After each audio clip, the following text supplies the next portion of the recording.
Pengertian social commerce. Social commerce, popularitas dari media sosial saat ini, telah memunculkan paradigma baru dari e-commerce, yaitu social commerce. Social commerce merupakan bagian dari e-commerce dengan memanfaatkan platform sosial media untuk proses berbelanja online. Social commerce adalah sebuah konsep baru dari sebuah e-commerce, maka dari itu dapat banyak cara untuk mendefinisikan konsep dari social commerce. Sebagai contoh, dalam pemasaran menganggap bahwa social commerce merupakan sebuah tren yang terlihat di pasar online, di mana bisnis memanfaatkan sosial media untuk dijadikan sebagai media pemasaran langsung untuk mendukung proses pengambilan keputusan dan perilaku konsumen. Social commerce juga dianggap sebagai penerapan e-commerce pada aplikasi media sosial untuk membentuk bisnis sehingga mengubah perdagangan langsung berpusat pada sosial media dan digerakkan oleh pengguna. Social commerce merupakan sebuah cara untuk melakukan perdagangan dengan cara kolaboratif dan partisipatif, sosial yang memungkinkan terjadinya antarmuka interaktif antara perusahaan dan konsumen. Dengan social commerce, Anda dapat melakukan semuanya dalam satu aplikasi, seperti yang pertama riset produk, yang kedua menemukan brand, yang ketiga berinteraksi dengan customer support, keempat melakukan pembayaran, dan yang kelima menerima update pengiriman. Beberapa media sosial sendiri telah mendesain aplikasi mereka untuk memfasilitasi kebutuhan brand untuk melaksanakan social commerce. Di antaranya ada Facebook Shop, Instagram Shop, TikTok Shop. Selain media sosial, penjualan melalui aplikasi chat seperti WhatsApp dan Line juga dapat disebut sebagai social commerce.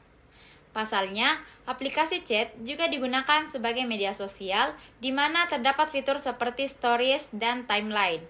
Kedua aplikasi chat yang disebut di atas juga sudah merilis fitur-fitur untuk melaksanakan social commerce seperti fitur katalog pada WhatsApp dan fitur Line Shop. Antarmuka ini memungkinkan interaksi sosial yang menghasilkan nilai bagi seluruh rantai nilai. Social commerce menciptakan lingkungan yang interaktif yang memungkinkan konsumen untuk bersosialisasi dan berbagi informasi secara langsung dengan konsumen lain maupun dengan bisnis. Hal ini merupakan hal baru dalam berbisnis bagi bisnis yang memanfaatkan sosial media. Mereka dengan mudah menjangkau pengguna maupun grup dalam sosial media.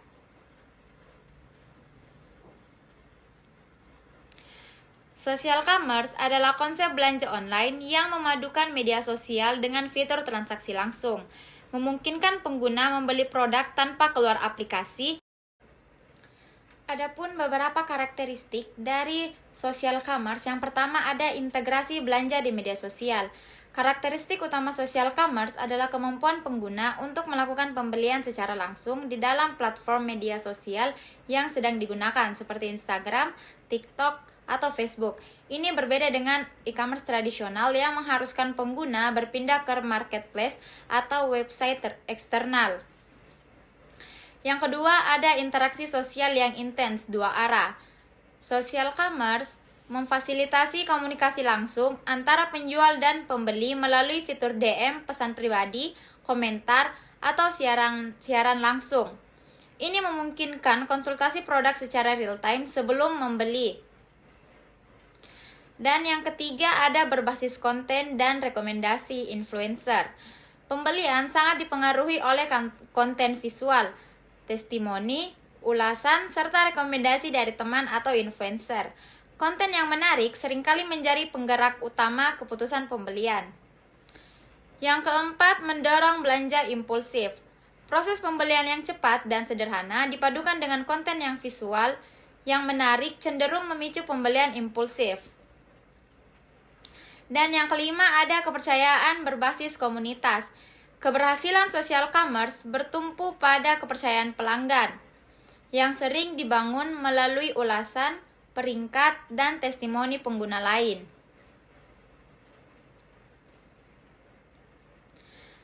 Yang keenam ada personalisasi pengalaman. Platform social commerce menggunakan data perilaku pengguna untuk menyajikan rekomendasi produk yang relevan dengan minat dan aktivitas pengguna. Dan yang terakhir ada jangkauan target audiens spesifik. Social commerce mempermudah bisnis menjangkau audiens spesifik, terutama Gen Z dan milenial yang menghabiskan waktu lama di media sosial.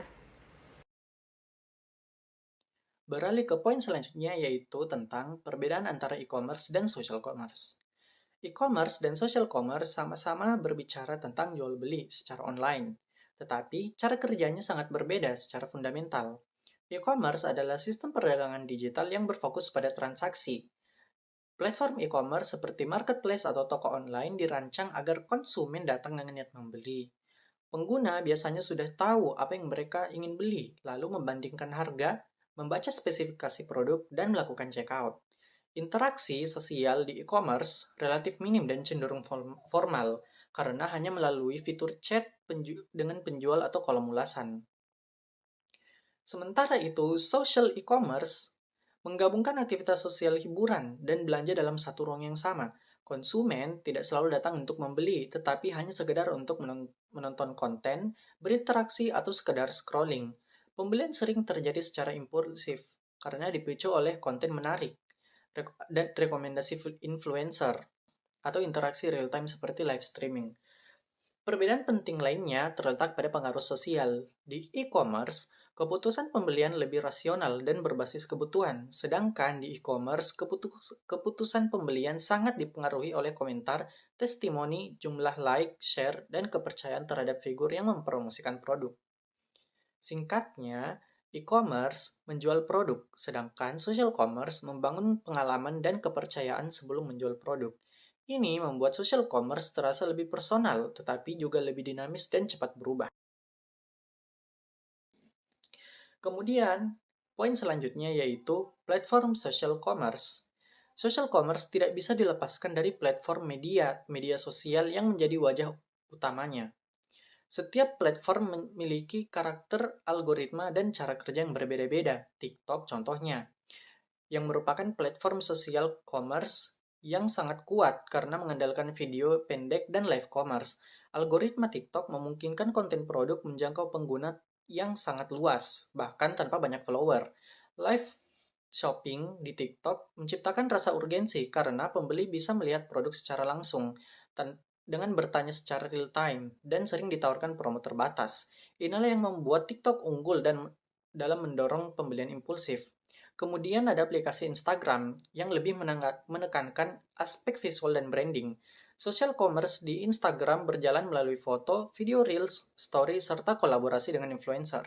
Konsumen biasanya membeli karena tertarik pada tampilan produk, gaya hidup yang ditampilkan, dan kepercayaan terhadap akun penjual atau influencer. Instagram Shopping juga memudahkan konsumen melihat produk tanpa harus keluar dari aplikasi. Kemudian, aplikasi yang ketiga adalah Facebook, yang memiliki kekuatan pada komunitas dan jejaring sosial. Social commerce di Facebook berkembang melalui grup jurnal jual beli, marketplace, dan halaman bisnis. Interaksi yang terjadi cenderung lebih berbasis kepercayaan komunitas, terutama di grup yang memiliki anggota dengan minat yang sama. Facebook juga banyak digunakan oleh segmen usia yang lebih dewasa dan UMKM. Yang pertama, menjangkau konsumen lebih luas. Social commerce memudahkan bisnis menjangkau banyak calon pembeli karena pengguna media sosial di Indonesia sangat besar dan aktif. Yang kedua, mudah digunakan. Nah, penjualan dilakukan melalui platform media sosial tanpa perlu keahlian teknis seperti membuat atau mengelola website. Yang ketiga ada interaksi dua arah dengan pelanggan. Social commerce memungkinkan komunikasi langsung antara penjual dan pembeli sehingga hubungan menjadi lebih dekat. Nah, selanjutnya yaitu kelemahan. Ada beberapa. Yang pertama, ketergantungan pada platform di media sosial. Social commerce sangat bergantung pada algoritma dan kebijakan platform.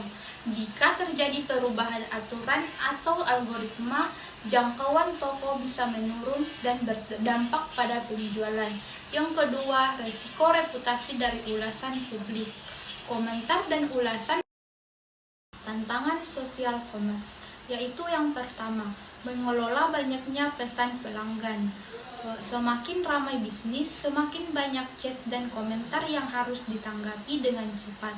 Yang kedua, pengelolaan stok barang. Transaksi melalui chat berisiko menyebabkan kesalahan pencetakan stok. Dan yang ketiga, pengelolaan data pelanggan. Data pelanggan sering tidak tercatat dengan rapi karena transaksi dilakukan secara manual. Strategi konversi dan optimalisasi penjualan. Konversi penjualan adalah proses mengubah calon pelanggan atau pengunjung atau prospek menjadi pembeli. Strategi ini berjuang untuk mengubah transaksi dan engagement menjadi transaksi nyata. Adapun teknik-teknik yang digunakan dalam strategi konversi ini, yaitu yang pertama call to action atau CTA yang jelas. Yang kedua, diskon eksklusif media sosial. Yang ketiga, gratis ongkir dan bundling produk. Dan yang keempat, metode pembayaran yang mudah dan aman. Lalu adapun menurut Kotler et al., kemudahan transaksi dan pengalaman pengguna yang baik sangat mempengaruhi keputusan pembelian di platform digital. Lalu selanjutnya itu strategi optimalisasi penjualan. Optimalisasi penjualan bertujuan untuk meningkatkan hasil penjualan secara maksimal dari sumber daya yang ada. Adapun beberapa penerapan caranya, yaitu yang pertama, analisis data penjualan. Itu dengan pertama, identifikasi produk terlaris dan kurang laku. Yang kedua, evaluasi waktu penjualan tertinggi. Dan yang ketiga, gunakan data untuk menentukan strategi berikutnya. Metode selanjutnya itu peningkatan kualitas layanan. Yang pertama, respon cepat terhadap pelanggan. Yang kedua, pelayanan ramah dan profesional. Dan yang ketiga, layanan purna jual yang baik.